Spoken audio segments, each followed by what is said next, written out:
എന്റെ പിതാവേ, ബഹുമാനപ്പെട്ട ജീസച്ചൻ, പ്രിയപ്പെട്ട അങ്കിത്തച്ഛൻ, പ്രിയപ്പെട്ട സിസ്റ്റേഴ്സ്, സ്നേഹമുള്ള സഹോദരങ്ങളെ, എന്റെ പിതാവ് അരമണിക്കൂറിലധികം നിങ്ങളോട് സംസാരിച്ചു അല്ലേ? എന്തിനെ കുറിച്ച് സംസാരിച്ചേ?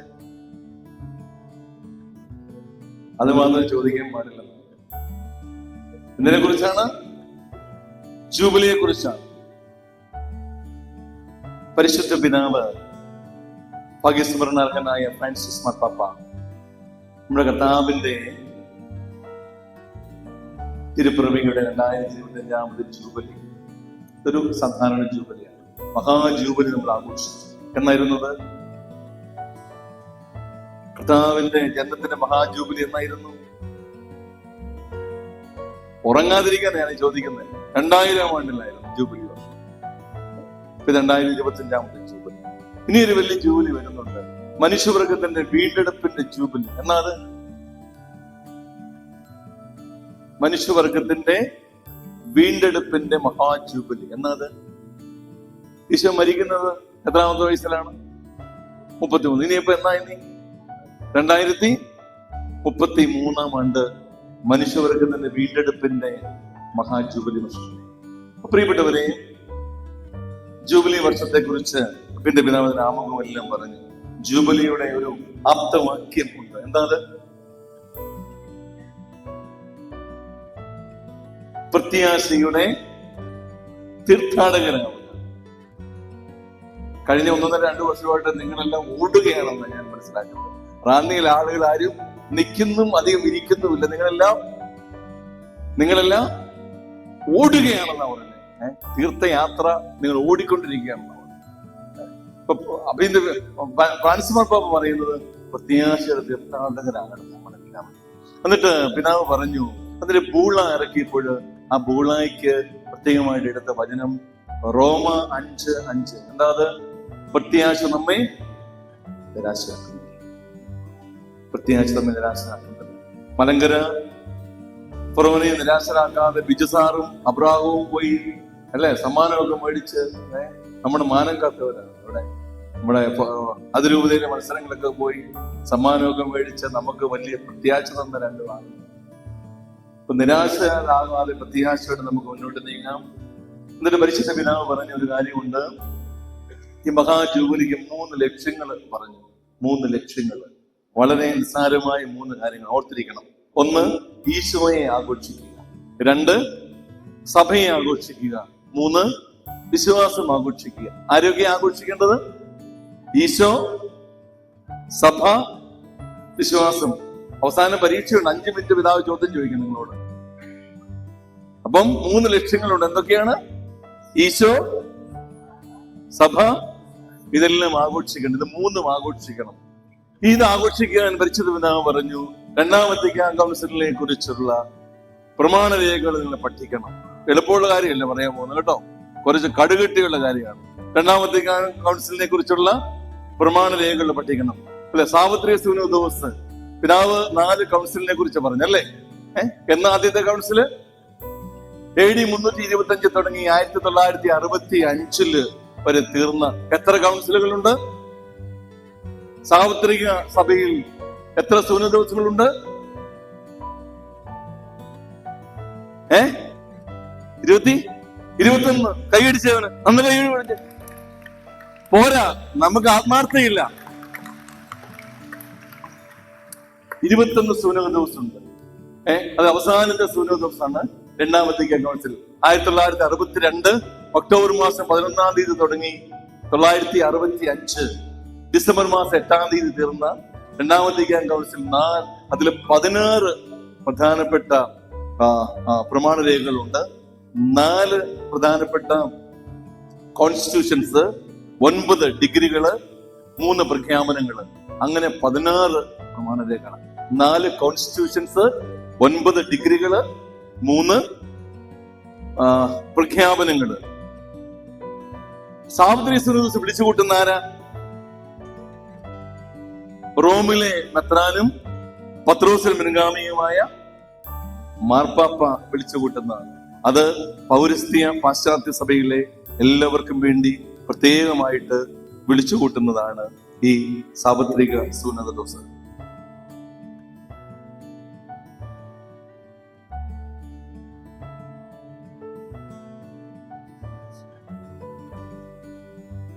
ഈ രണ്ടാം വത്തിക്കാൻ സുന്നത ദിവസത്തില് എത്ര മാർപ്പാപ്പമാരുണ്ടായിരുന്നു അറിയാമോ? രണ്ടാം വത്തിക്കാൻ സുന്നത ദിവസത്തിൽ എത്ര മാർപ്പാപ്പമാരുണ്ടായിരുന്നു? തുടങ്ങിയ മാർപ്പാപ്പ മരിച്ചുപോയി, പൂർത്തീകരിക്കാൻ പറ്റിയില്ല. ആരാണത്? വിശുദ്ധനായ ജോൺ 23 മാർപ്പാപ്പയാണ്, മരിച്ചുപോയി. എന്നിട്ട് പിന്നീട് അത് പൂർത്തിയാക്കിയത് ആരാണ്? പോൾ 6 മാർപ്പാപ്പ. പോൾ 6 മാർപ്പാപ്പ. രണ്ട് മാർപ്പാപ്പമാര്, 2600ഓളം മെത്രാന്മാര്, 51 അൽമായ, 52 അൽമായ നിരീക്ഷകര്, 10 കന്യാസ്ത്രീകള്, 13 വനിത സ്ത്രീകള്, അക്രൈസ്തവ മെത്രാന്മാര്, അത്രയും ആളുകളൊക്കെ ചേർന്നാണ് പ്രിയപ്പെട്ടവരെ രണ്ടാം വത്തിക്കാൻ കൗൺസില് നടത്തിയത്. അതില് 16 പ്രമാണരേഖയിൽ 4 കോൺസ്റ്റിറ്റ്യൂഷൻസിനെ കുറിച്ചാണ് നമ്മൾ പഠിക്കുന്നത്. 2 കുറിച്ച് വളരെ നമുക്ക് മനസ്സിലാകത്തക്ക വിധത്തിൽ ഞാൻ പറഞ്ഞു തരാൻ പരിശ്രമിക്കുന്നതാണ്. അത് ഒന്ന്, നമ്മൾ ഒന്നാമത്തെ ഇത് ലൂമൻ ജെൻസിയും ദൈ വെർബും സാക്രസെന്തും കൊച്ചീലിയും. ഒരെണ്ണം കൂടെ ഉണ്ട് അവസാനത്തെയും, ഗൗഡിയം എറ്റ് സ്പെസ്. വലിയ മനസ്സിലായോ? ഒരു പള്ളി ഞാൻ ചെന്നിട്ട് ഒരു ചേച്ചിയോട് ചിരിച്ചിട്ട് ഞാൻ പോകുന്നിടം വരെ ചിരിക്കുകയായിരുന്നു ഈ പേരുകൾ കേട്ടിട്ട്. ഈ പേരുകളെല്ലാം ലൂമൻ ജെൻസിയും ദൈ വെർബും സാക്രസെന്തും കൊച്ചീലിയും ഗൗഡിയം എറ്റ് സ്പെസ്. അതിന്റെ മലയാളം പറഞ്ഞ് നമുക്ക് പെട്ടെന്ന് മനസ്സിലാകും. തിരുസഭ, ദൈവാവിഷ്കരണം, ആരാധന, സഭ ആധുനിക യുഗത്തിൽ. ഇതിനെക്കുറിച്ചാണ് ഇപ്പൊ ഇവിടെ വരെ രണ്ടാം വത്തിക്കാൻ കൗൺസിലിന്റെ അതിന്റെ ലക്ഷ്യത്തെ കുറിച്ച്. അപ്പൊ നമ്മളൊരു കാര്യം മനസ്സിലാക്കണം, രണ്ടാം വത്തിക്കാൻ കൗൺസിൽ പഠിക്കുമ്പോൾ ആധുനിക യുഗത്തിലെ ഏറ്റവും വലിയൊരു സംഭവമായിരുന്നത് രണ്ടാം വത്തിക്കാൻ. ഇവിടെ ഇരിക്കുന്ന പലർക്കും ആ കാലഘട്ടത്തിൽ ജനിച്ച് ജീവിച്ച് ആ സമയത്തുണ്ടായിരുന്നവർക്കറിയാം, ഒരു വലിയ അത്ഭുതമല്ലേ ആധുനിക യുഗത്തിലെ സഭയിലെ ഒരു പുതിയ പെന്തക്കോസ്താനുഭവമായിരുന്നു എന്ന് പറയുന്നത്. എന്ത്? രണ്ടാം വത്തിക്കാൻ കൗൺസിൽ പുതിയൊരു പെന്തക്കോസ്താനുഭവം തന്നെയാണ്. എന്താണ് അതിന്റെ ലക്ഷ്യം? 4 ലക്ഷ്യങ്ങളെ കുറിച്ച്, പ്രഥമ ആരാധനയെ കുറിച്ചുള്ള പ്രമാണരേഖ പറയുന്ന 4 പ്രധാനപ്പെട്ട ലക്ഷ്യങ്ങളുണ്ട്. ഒന്നാമത്തെ ലക്ഷ്യം ഇതാണ്: വിശ്വാസികള് അവർ ഈ ലോകത്തിലായിരിക്കുമ്പോൾ ലോകത്തില് വേണ്ട അവർക്ക് ഊർജ്ജസ്വലത, അവരുടെ ക്രിസ്തീയ ജീവിതത്തിന് ഒരു മോട്ടിവേഷൻ, അല്ലെ? നമുക്കൊരു മോട്ടിവേഷൻ ക്ലാസ്സുകളൊക്കെ പിള്ളേർ കൊടുക്കാറുണ്ട്. അപ്പൊ അന്ന് സഭയ്ക്ക് വലിയൊരു മോട്ടിവേഷൻ ആയിരുന്നു രണ്ടാം വത്തിക്കാൻ കൗൺസിൽ. ഊർജ്ജസ്വലത പകർന്നു, വിശ്വാസികളുടെ ക്രിസ്തീയ ജീവിതത്തിന് ഊർജ്ജസ്വലത പകർന്നു കൊടുക്കുക. 2, സഭയിൽ മാറ്റങ്ങൾക്ക് വിധേയമാക്കേണ്ട കാര്യങ്ങള്, ആ ഘടകങ്ങള്, അത് കാലഘട്ടത്തിനനുസരിച്ച് വേണ്ട മാറ്റങ്ങൾ വരുത്തുക. 3-ാമത്തെ കാര്യം പറഞ്ഞത്, മിശിഹായിൽ വിശ്വസിക്കുന്ന എല്ലാ മനുഷ്യരുടെയും ഐക്യത്തിന് വേണ്ടി ചെയ്യാൻ പറ്റുന്ന എല്ലാ കാര്യങ്ങളും ചെയ്യുക. 4, മാനവകുലത്തെ മുഴുവൻ മിശിഹായുടെ സമൂഹത്തിലേക്ക് കൂട്ടിക്കൊണ്ടുവരാൻ വേണ്ടി അവരെ എല്ലാം ക്ഷണിക്കുക. ഇങ്ങനെ പ്രധാനപ്പെട്ട 4 ലക്ഷ്യങ്ങളായിരുന്നു രണ്ടാം വത്തിക്കാൻ ഉണ്ടായിരുന്നത്. അതുകൊണ്ട് പ്രിയപ്പെട്ടവരെ, സഭയുടെ മിശിഹായുടെ തുടർച്ചയായി സ്ഥാപിതമായ സഭയെ എല്ലാവരും അറിയുക. ഇത് അവസാനം പറഞ്ഞതല്ലേ, ആധുനിക യുഗത്തിലെ ആ രണ്ടാമത്തെ കൗൺസിലിന്റെ വലിയ കാര്യമായിരുന്നു ഈശോമിശിഹായുടെ തുടർച്ചയായി സ്ഥാപിതമായ സഭയെ എല്ലാവരും അറിയണം. സഭയിലൂടെ നൽകപ്പെടുന്ന ദൈവത്തിന്റെ സ്വരവും പ്രബോധനങ്ങളും എല്ലാവരും തിരിച്ചറിയണം. ആധുനിക യുഗത്തിലെ ഏറ്റവും വലിയ ദൈവീക സ്വരവും പ്രബോധനവുമായിരുന്നു രണ്ടാം വത്തിക്കാൻ കൗൺസിൽ.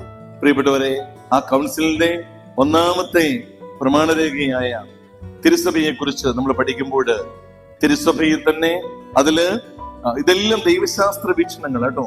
ഈ 4 പ്രമാണരേഖകളും അത്ര എളുപ്പമല്ല, നമുക്ക് ദഹിക്കാൻ ബുദ്ധിമുട്ടാണ്, ഓർത്തിരിക്കാനും ബുദ്ധിമുട്ടാണ്. ഇതെല്ലാം ദൈവശാസ്ത്ര വീക്ഷണങ്ങളാണ്. അതില് സഭയെ കുറിച്ച് പ്രത്യേകമായിട്ട് പറയുമ്പോൾ 8 അധ്യായങ്ങളുണ്ട്. ആ 8 അധ്യായങ്ങളില് തിരുസഭയുടെ ഭൗതിക ഘടനയെ കുറിച്ച് പറയുന്നുണ്ട്, ദൈവത്തിന്റെ ജനത്തെ കുറിച്ച് പറയുന്നുണ്ട്, സഭയിലെ സ്ഥാനക്രമങ്ങള്, ഹൈറാർക്കിക്കൽ സ്ട്രക്ചർ, മെത്രാന്മാരുടെ റോൾ എന്താണ്, അൽമായയുടെ റോൾ എന്താണ്, വൈദികരുടെ റോൾ എന്താണ്, സന്യാസിയുടെ റോൾ എന്താണ്, ഇതെല്ലാം അതിൽ പറയുന്നുണ്ട്. സന്യാസ സമൂഹങ്ങളെ കുറിച്ച്, തീർത്ഥാടന സഭയെ കുറിച്ച്, അവസാനമായി പരിശുദ്ധ കന്യകാമറിയത്തെ കുറിച്ച് കൂടെ സഭയിൽ പറയുന്നുണ്ട്. എന്റെ പ്രിയപ്പെട്ടവരെ, തിരുസഭയെ കുറിച്ച് പറയുമ്പോൾ തിരുസഭ ദൈവത്തിന്റെ ഒരു കൂദാശയാണ്, അതൊരു രഹസ്യമാണെന്ന് പറയുന്നത് അല്ലെ. രഹസ്യം അല്ലെ, രഹസ്യം എന്തുകൊണ്ടായിരിക്കും രഹസ്യം എന്ന് പറയുന്നത്? സഭയൊരു രഹസ്യമാണ് അല്ലെ, വിശുദ്ധ കുർബാന രഹസ്യമാണെന്ന് പറയും. എന്തുകൊണ്ടായിരിക്കാം? എല്ലാ കാര്യങ്ങളും ഉൾക്കൊള്ളാൻ നമുക്ക് ചിലപ്പോൾ പറ്റത്തില്ല, എല്ലാ കാര്യങ്ങളും. അപ്പൊ സഭയുടെ ലക്ഷ്യം, ത്രിത്വൈക ലക്ഷ്യം, ത്രിത്വൈക കൂട്ടായ്മ, പരിശുദ്ധ ത്രിത്വത്തെ കുറിച്ചൊക്കെയുള്ള പറഞ്ഞ് മനസ്സിലാക്കാൻ നമുക്ക് അത്ര എളുപ്പമില്ല. ഇപ്പൊ വിശുദ്ധ കുർബാനയെ കുറിച്ച് പറയുന്നത് ഹോളി കുർബാന ഈസ് എ മിസ്റ്ററി എന്നാണ് പറയുന്നത്. ഇപ്പൊ സഭയും ഒരു രഹസ്യമാണ്. ഒരു തമാശ കേൾക്കാനിടയായത് എന്താണെന്നറിയാമോ? വിവാഹത്തിന് വായിക്കുന്ന ലേഖന ഭാഗമുണ്ട് പൗലോസ്ലീഹായുടെ. കപ്പിയർ അവസാനം വായിക്കുന്ന എന്താണെന്നറിയാമോ? ഇതൊരു മഹാരഹസ്യമാണെന്ന്. ആ പേര് വായിച്ചതെന്നറിയാമോ? ഇതൊരു മഹാരസമാണ്, ഇതൊരു മഹാ രഹസ്യ. വിവാഹത്തെ കുറിച്ച് പൗലോസ്ലീഹ പറയുന്ന ഇതൊരു മഹാ രഹസ്യമാണെന്ന്. അപ്പം രസമല്ല കേട്ടോ, രഹസ്യം. അപ്പൊ സഭയും ഒരു രഹസ്യമാണെന്നാണ് രണ്ടാമത്തേക്ക് കുറിച്ച് പറയുന്നത്. ആ രഹസ്യം എന്ന് പറയാനുള്ള പ്രധാനപ്പെട്ട കാര്യം, പ്രിയപ്പെട്ടവരെ, അത് ത്രിത്വൈക സഭയുടെ അടിസ്ഥാനം, മാതൃക എന്ന് പറയുന്നത് പരിശുദ്ധ ത്രിത്വമാണ്. ആ സഭയെ കുറിച്ചുള്ള ഏറ്റവും പ്രധാനപ്പെട്ട ഒരു നിർവചനം നിങ്ങളോട് ചോദിച്ചാൽ എന്താ പറയും? വാട്ട് ഈസ് ചർച്ച് എന്ന് ചോദിച്ചാൽ എന്താ പറയും? സഭ എന്താണെന്ന് ചോദിച്ചാൽ എന്തായിരിക്കും പറയാൻ പോകുന്നത്? മെത്രാന്മാരുടെയും വൈദികരുടെയും കൂട്ടായ്മയാണ് സഭ, ആണോ? പിന്നെ എന്നാ സഭ? സഭ എന്ന് പറയുന്നത് എന്താ? സഭ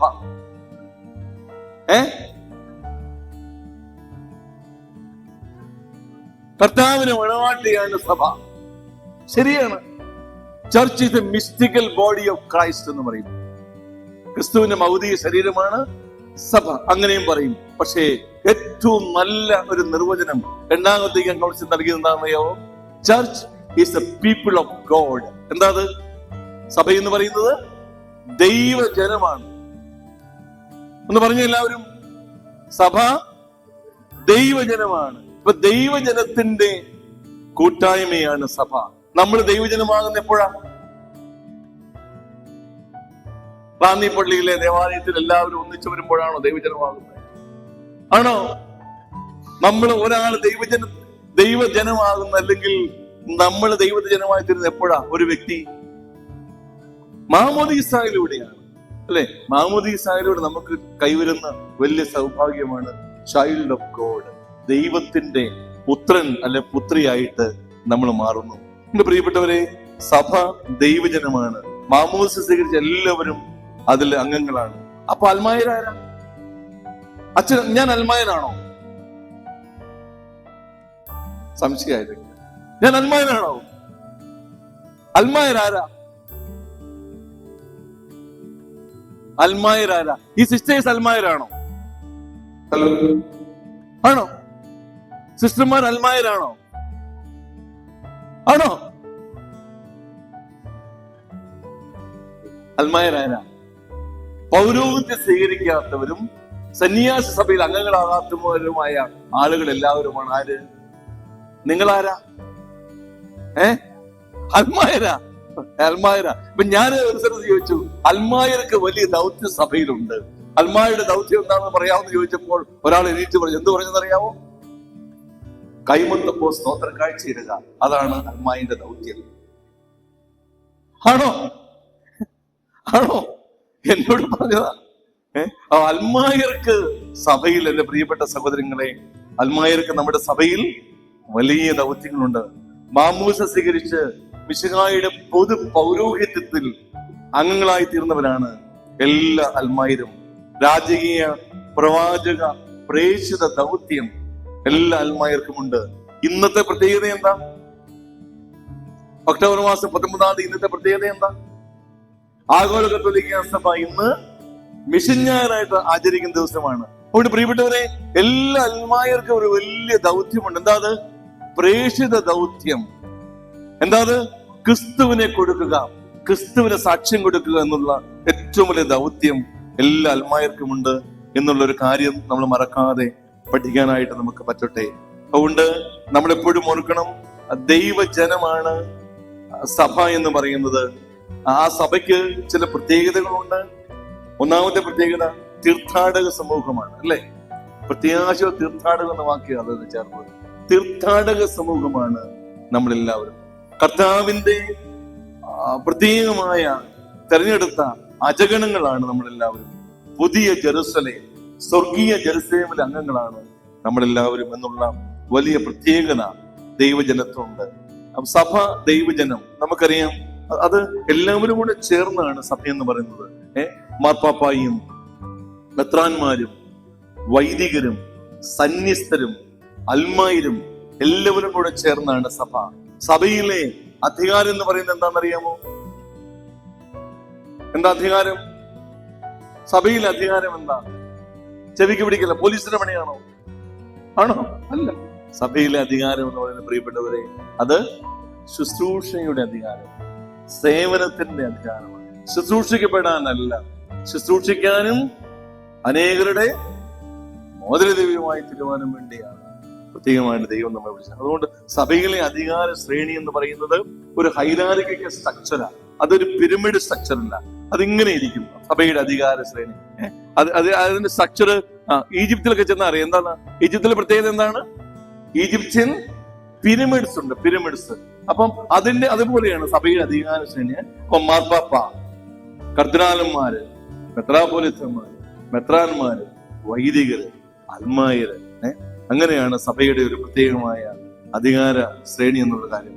ഇവിടെ ഞാൻ പലപ്പോഴും ഓർക്കും, നമ്മുടെയൊക്കെ സഭയില്, മലങ്കര സഭയിൽ, അല്ലെങ്കിൽ നമ്മുടെ സിറോമലമാ സഭയില്, മലങ്കര സഭയിലൊക്കെ അൽമായർക്ക് എന്തുമാത്രം പ്രാധാന്യമുണ്ടെന്നറിയാമോ? ഞാൻ അമേരിക്കയിലായിരുന്നപ്പോൾ ലാറ്റിൻ സഭകളിൽ ഞാൻ അവിടെ അവരുടെ ശുശ്രൂഷയിൽ നമ്മൾ അവിടെ താമസിച്ചിട്ടുണ്ട്. അപ്പൊ എനിക്കറിയാം, നമ്മളെ സഭയിൽ, മലങ്കര സഭയിൽ അല്ലെങ്കിൽ സിറോമലമാ സഭയിൽ അൽമായർക്ക് കൊടുക്കുന്നിടത്തോട് സ്ഥാനം ആ സഭയിൽ ഞാൻ കണ്ടിട്ടില്ല. അവിടെ ഇതേപോലെ പാരീഷ് കൗൺസിലോ പൊതുയോഗമോ ഞാൻ ഒരിക്കലും കണ്ടിട്ടില്ല. പൊതുയോഗം എന്ന് പറയുന്ന സ്ഥാനം ഞാൻ കണ്ടിട്ടില്ല അവിടെ പള്ളിയിൽ. അതിന് പ്രത്യേകമായ ഫൈനാൻഷ്യൽ കമ്മിറ്റി ഉണ്ടാകും, അല്ലെങ്കിൽ ഒരു കൺസൾട്ടിങ് ബോഡി ഉണ്ടാകും. അത്രയൊക്കെ ഉള്ളൂ. നമ്മുടെ ഇവിടെ നമ്മളൊരു തീരുമാനം എടുക്കാൻ എന്തുമാത്രം ചർച്ച ചെയ്യണം, അല്ലേ? അതാണ് നമ്മൾ ചർച്ച ചെയ്യും. ഒരാളെ ഇഷ്ടമില്ലെങ്കിൽ അവൻ എന്ത് പറഞ്ഞാലും അതിനെ വെട്ടുക എന്നുള്ളതാണ് നമ്മുടെ കടമ. ഇവൻ പറഞ്ഞാൽ അതൊരിക്കലും ഗുണമാണെങ്കിലും ദോഷമാണെങ്കിലും അപ്പൊ അവിടെ അങ്ങനെയൊന്നും വലിയ അത്രയും ആളുകളുടെ ഇടയ്ക്ക് ഇറങ്ങിയുള്ള, പക്ഷെ നമ്മുടെ സഭയിൽ എപ്പോഴും ദൈവജനത്തിന് വലിയ സ്ഥാനം കൊടുത്തിട്ടുണ്ടെന്നുള്ള കാര്യം ഞാൻ സാന്ദർഭികമായിട്ട് പ്രിയപ്പെട്ടവരെ പറഞ്ഞു എന്ന് മാത്രമേ ഉള്ളൂ. അതുകൊണ്ട് സഭയ്ക്ക് പ്രത്യേകമായ പ്രത്യേകതകളുണ്ട്. സഭയ്ക്ക് ദൈവജനം എന്ന നിലയിൽ നമുക്ക് പ്രത്യേകമായ കടമകളുണ്ട്. മിശിഹായും സഭയും തമ്മിലുള്ളൊരു വലിയ ബന്ധം, ആ ബന്ധത്തിന് ബൈബിളില് നമ്മൾ ചില ഇടയനും ആടുകളും പോലെയുള്ള ബന്ധം, മുന്തിരിച്ചെടിയും ശാഖകളും പോലെയുള്ള ഒരു വലിയ ബന്ധം. മിശിഹായുടെ മുമ്പേ ആ ചേച്ചി പറഞ്ഞത്, ആന്റി പറഞ്ഞതുപോലെ, മിശിഹായുടെ ഭൗതിക ശരീരമാണ് സഭ എന്ന് പറയുന്നത്. ആ സഭ എന്ന് പറയുന്നത് മിശിഹായുടെ മണവാട്ടിയാണ്. ഇതെല്ലാം നമ്മൾ ബൈബിളില് മിശിഹായും സഭയും തമ്മിലുള്ള ബന്ധത്തെക്കുറിച്ച് പ്രത്യേകമായിട്ട് കാണുന്ന കാര്യമാണ്. അതുപോലെ തന്നെ സഭയുടെ രഹസ്യാത്മക സ്വഭാവം, സഭ എന്താണ്, സഭ ആരാണ്, സഭയിൽ എനിക്കുള്ള ഒരു പങ്കെന്താണ്, അതെല്ലാം നമ്മൾ മനസ്സിലാക്കണം. സഭയ്ക്ക് ആന്തരിക ഭാവമുണ്ട്, ഭാഗ്യ ഭാവമുണ്ട്. ദൈവികവും മാനുഷികമായ ഭാവങ്ങൾ സഭയ്ക്ക് എപ്പോഴും ഉണ്ട്. സഭയെ കുറിച്ച് പറയുമ്പോൾ 3 പ്രത്യേകമായ തലങ്ങൾ സഭയിലുണ്ടെന്നാ പറയുന്നത്. ഇതാരെങ്കിലും പറഞ്ഞാൽ അവർക്ക് സമ്മാനമുണ്ട്. ഞാനല്ല വിചാരിച്ച് നിങ്ങൾക്ക് സമ്മാനം തരും. സഭയ്ക്ക് 3 തലങ്ങളുണ്ട് സഭയിൽ.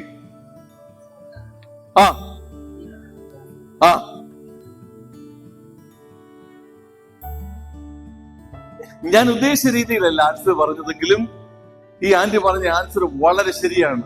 സ്വർഗം, ഭൂമിയിലുള്ള വിശ്വാസികൾ,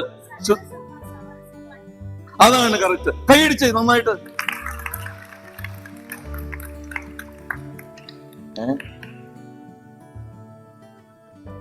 3 ഭാവങ്ങൾ അല്ലെങ്കിൽ തലങ്ങൾ സഭയ്ക്കുണ്ട്. അത് സമരസഭ, സഹനസഭ, വിജയസഭ. നമ്മൾ ഇതിൽപ്പെടും.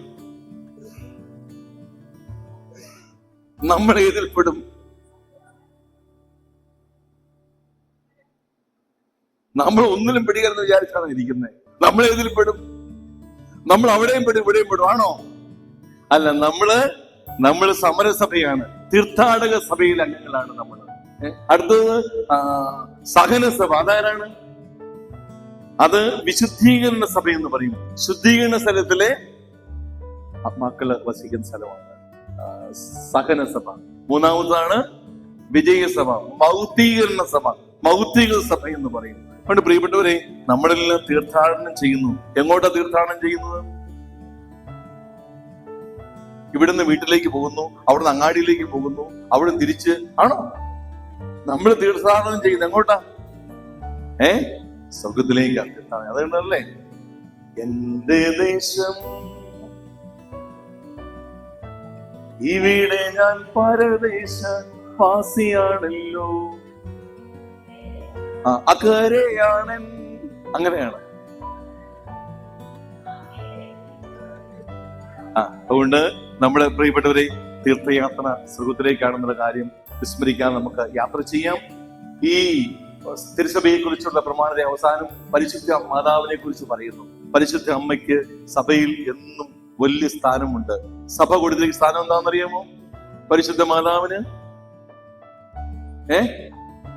വിശുദ്ധന്മാരിൽ പ്രഥമ സ്ഥാനമാണ് ആർക്ക് കൊടുത്തിരിക്കുന്നത്?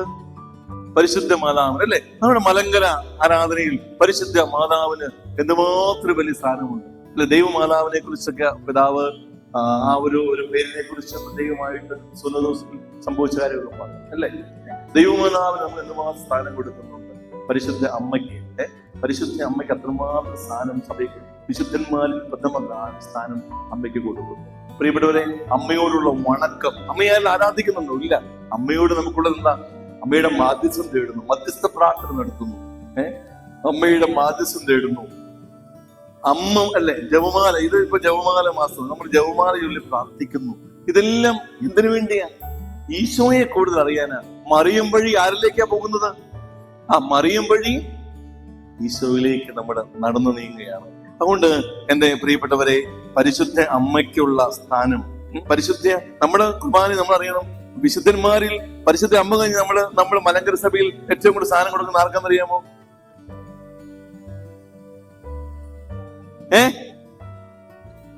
എന്താ പറഞ്ഞേ? യോസേപ്പ് പിതാവ്. അമ്മ കഴിഞ്ഞാ പിന്നെ വിരക്ത ഭർത്താവായ യോസേപ്പ് പിതാവ് ആണോ? ആർക്കാ കൊടുക്കുന്നേ? ബിജിസാറ് പറയുമല്ലോ. ബിജിസാർ തിരിയൊക്കെ പിടിച്ച് നടക്കുന്നതാണല്ലോ എപ്പോഴും. സാമയോജനാണ് വലിയ വലിയ സ്ഥാനം നമ്മുടെ സഭയിൽ പ്രത്യേകമായിട്ട് കൊടുക്കുന്നത്. അതുകൊണ്ട് പ്രിയപ്പെട്ടവരെ, പരിശുദ്ധ അമ്മയെ കുറിച്ച് നമ്മൾ ഓർക്കണം. വിശുദ്ധ കുർബാനയ്ക്ക് വരുന്ന ഒരു വിശ്വാസിക്ക് ഉണ്ടാവേണ്ട മനോഭാവം എന്താണെന്ന് സഭ പഠിപ്പിക്കുന്നതെന്ന് അറിയാമോ? നമ്മളെല്ലാം വിശുദ്ധ കുർബാനയ്ക്ക് വരുന്നു. എല്ലാ ദിവസവും വരുന്നവരുണ്ട്, ഞായറാഴ്ച വരുന്നവർ. എങ്ങനെയായിരിക്കണം കുർബാനയെ സംബന്ധിക്കേണ്ടത്? കുരിശിൻ ചുവട്ടിൽ നിന്ന് പരിശുദ്ധ അമ്മയുടെ മനോഭാവത്തോടെ ആയിരിക്കണം സഭ. ഞാൻ പറഞ്ഞതല്ല, റെനിയേച്ചൻ പറഞ്ഞതല്ല, സഭ പഠിപ്പിക്കുന്നതാണ്. കുരിശിൻ ചുവട്ടിൽ നിന്ന് പരിശുദ്ധ അമ്മയുടെ മനോഭാവത്തോടെ ആവണം പരിശുദ്ധ കുർബാനയെ നമ്മൾ സംബന്ധിക്കേണ്ടത്. പ്രിയപ്പെട്ടവരെ, മറിയം പ്രതീക്ഷ നൽകുന്ന അടയാളമാണ്. മറിയം നമ്മുടെ മാതാവും പുത്രിയുമാണ്. അതുകൊണ്ട് മറിയം എപ്പോഴും നമുക്ക് വലിയ മാതൃകയുടെ സഭയിൽ നൽകുന്നു. എന്നും നമുക്ക് മാതൃകയാണ്. അതുകൊണ്ട് മറിയ വണക്കവും ഇതെല്ലാം ഈശോയെ കൂടുതലായിട്ട് അറിയാനുള്ളതാണെന്ന് നമുക്ക് മറക്കാതിരിക്കാം. അൽമായരെ കുറിച്ച് പറയുന്നത്, അൽമായര് സഭയിലായിരിക്കുന്നത് ലോകത്തിന് വേണ്ടിയാണ്. അൽമായരുടെ പ്രത്യേകത എന്ന് പറയുന്നത്, പ്രിയപ്പെട്ടവരെ, അവര് സഭയിലും ലോകത്തിലുമാണ് ജീവിക്കുന്നത്. എന്തിനു വേണ്ടിയാ? ക്രിസ്തുവിന് സാക്ഷ്യം കൊടുക്കാൻ. നമ്മൾ പറയും, ജഡ്ജി എവിടെയാണോ അവിടെയാണ്, അല്ല മജിസ്ട്രേറ്റ് എവിടെയാണോ അവിടെയാണ് കോടതി. അതുപോലെ തന്നെ ഇവിടെയും നമുക്ക് പറയണം. എന്ത് പറയണം? അൽമായർ എവിടെയാണോ അവിടെയാണ്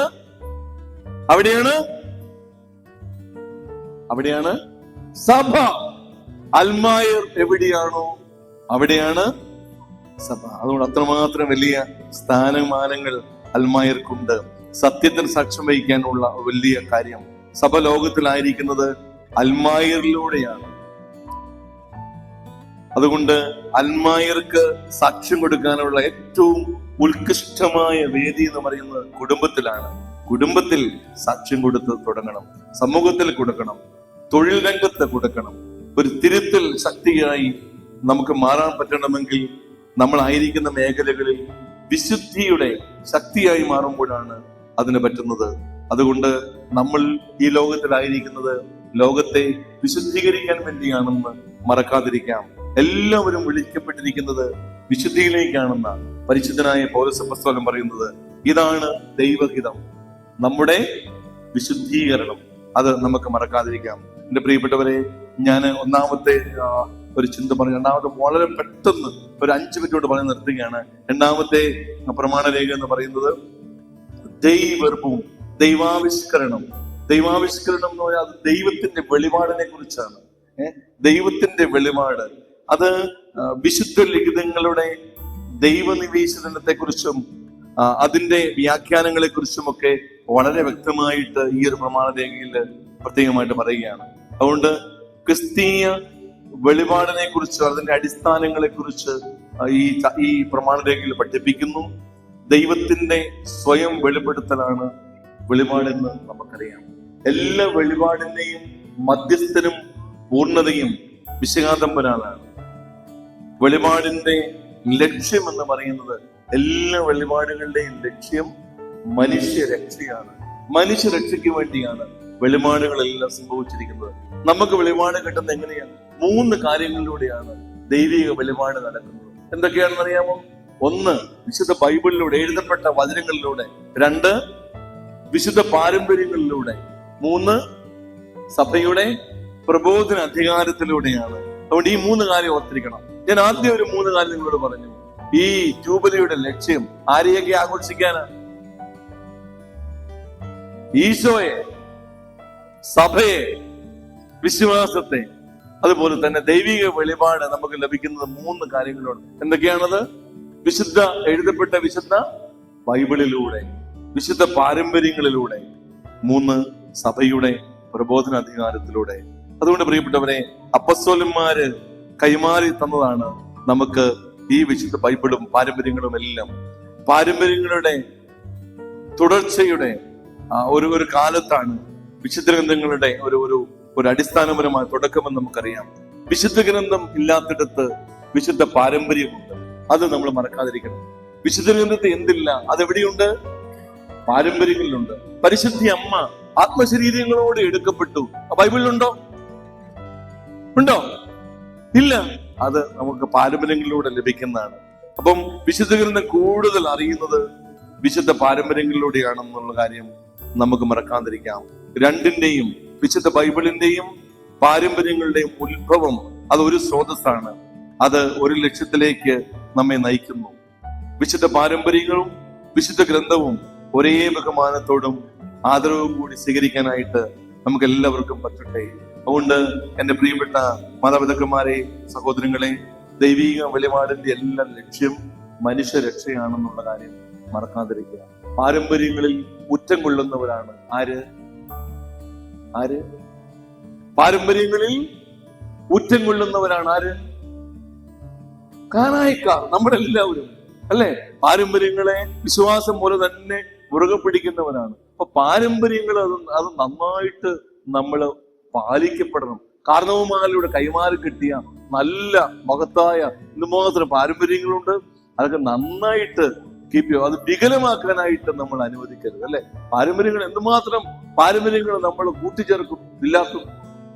അതുകൊണ്ട് നല്ല പാരമ്പര്യങ്ങളെ സൂക്ഷിക്കാനും അത് വരുന്ന തലമുറയ്ക്ക് കൈമാറ്റം ചെയ്യപ്പെടാനുമുള്ള വലിയ ഒരു കടമ നമുക്ക് എല്ലാവർക്കും ഉണ്ടെന്നും നമുക്ക് മറക്കാതിരിക്കാം. അതുകൊണ്ട് വിശുദ്ധ ഗ്രന്ഥവും സഭയും അത് രണ്ടും, അതിലൂടെ ലഭിക്കുന്ന പ്രബോധന അധികാരങ്ങള് അത് നന്നായി കേൾക്കാനും അത് ഗ്രഹിക്കാനും ഒക്കെ നമുക്ക് സാധിക്കട്ടെ.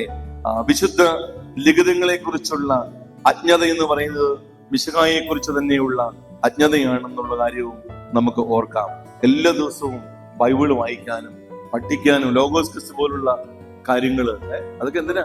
ഈശോയെ അറിയാൻ വേണ്ടിയാണ്, കൂടുതൽ പഠിക്കാനും വേണ്ടിയാണ്, വായിക്കാനും വേണ്ടിയാണ്. മത്സരം മാത്രമല്ല, അതിന് വേറെ ലക്ഷ്യങ്ങളുമുണ്ട് എന്ന് നമുക്ക് മറക്കാതിരിക്കാം. ഞാനതുകൊണ്ട് എൻ്റെ ക്ലാസ്സുകൾ നിർത്തുകയാണ്. ഈ ജൂബിലി വർഷത്തിൽ മറക്കാതെ ഓർത്തിരിക്കേണ്ട ചില കാര്യങ്ങൾ ശ്രദ്ധയിൽപ്പെടുത്തിയെന്നുള്ളൂ. അത് അത്ര എളുപ്പമുള്ള കാര്യങ്ങളല്ല. ഈ രണ്ടാം വത്തിക്കാൻ കൗൺസിലിലെ 16 പ്രമാണരേഖകളിൽ ആദ്യത്തെ 4 കോൺസ്റ്റിറ്റ്യൂഷനിൽ 2 പറഞ്ഞത് തിരുസഭയും ദൈവാവിഷ്കരണവും. പ്രത്യാശയുടെ തീർത്ഥാടകരായി ഈ ജൂബിലി വർഷവും ഏറ്റവും അനുഗ്രഹദായകമാക്കാനായിട്ട് നമുക്ക് ആത്മാർത്ഥമായിട്ട് പരിശ്രമിക്കാം. ദൈവം നിങ്ങളെല്ലാവരെയും സമൃദ്ധി കൊണ്ട് അനുഗ്രഹിക്കട്ടെ. Thank you.